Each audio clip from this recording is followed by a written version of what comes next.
Memphis is a city that hustles. It's a city for hustling and a city for hustlers.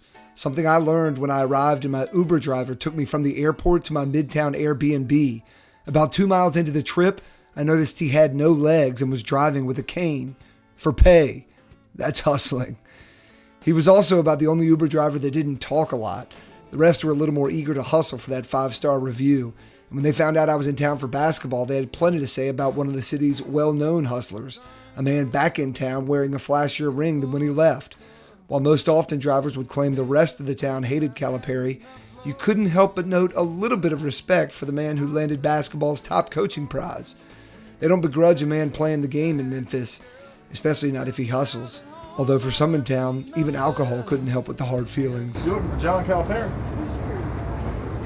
Boom. It's a town so big, even Jim Boeheim would be okay playing basketball here, though he'd probably stick out like even more of a mark than I did when I got hustled out of $20 trying to score weed a few blocks off of Beale Street. I scored a little better in my sightseeing, mainly because of good recommendations. I ate ribs at Rendezvous, brisket at Central, and a 2-piece dark at Gus's, who serves sweet tea Wilson, North Carolina would be proud of. I had my soul moved at the Sun and Stack Studios, where some smart progressive thinkers and amazing artists cooked up their own genres and historic volumes of music back in the day.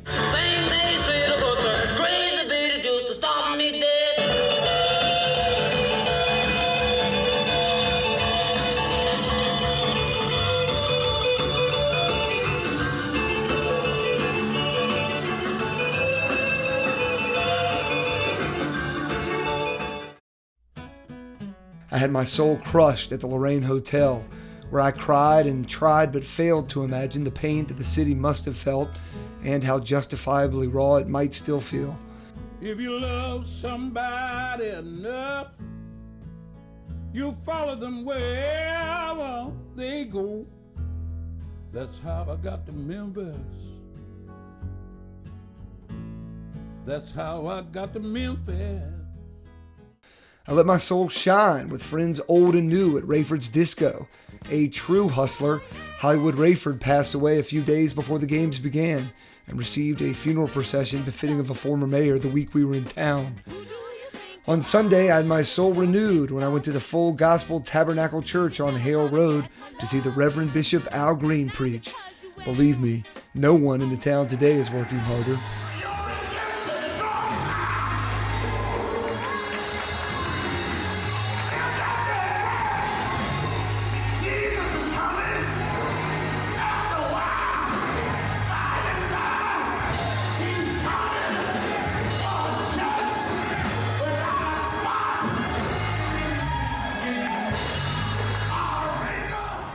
But it was basketball Sports Channel 8 was in Memphis to cover, I think, even if the Friday night games were utterly forgettable.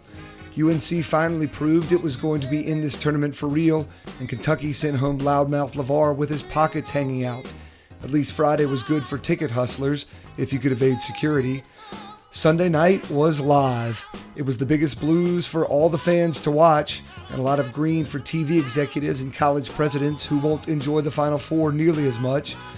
Some cats in Big Blue Nation cry foul on how the game was called, but fans got an amazing finish by its best players in the final 5 minutes, then 2, then 1, and then March turned to May. Luke freaking May. But it should have been no surprise to anyone that in the same week that White Men Can't Jump, a movie about an underrated white guy and a chatty black guy hustling everybody, celebrates its 25th birthday, in the same city that Hollywood Rayford passed away, that a guy who came into town looking very much like a hustler went out and for one night was very much the king of Memphis, a town known very much for its kings. Oh, and don't worry about the 20. I scored another night. I picked up a few tips on hustling while I was in town. Looks like the Tar Heels did too. They move on to Phoenix. For Sports Channel 8, I'm Hayes Permar.